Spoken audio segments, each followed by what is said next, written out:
আমার আরেক ভাই কিন্তু আপনারই ছবি তুলতেছে, আপনারই ভিডিও করতেছে, সাবধান হয়ে যান।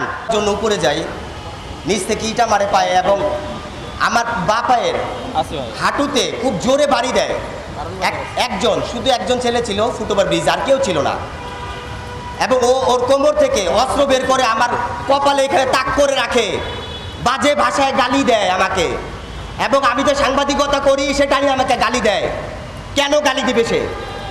সেই অধিকার কে দিতে তাকে? আমরা কি কাজ করি না?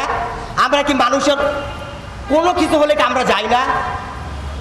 18 তারিখ মার খাওয়ার পর আমি খুব খুব ব্যথা পাইছি। ব্যথা পাওয়ার পর আমি 19 তারিখ বের হতে পারি নাই। আমার মা আমাকে জিজ্ঞাসা করে, বাবা তুমি কি যাবা না? আমি কি, মা আজকে শরীরটা ভালো লাগতেছে না।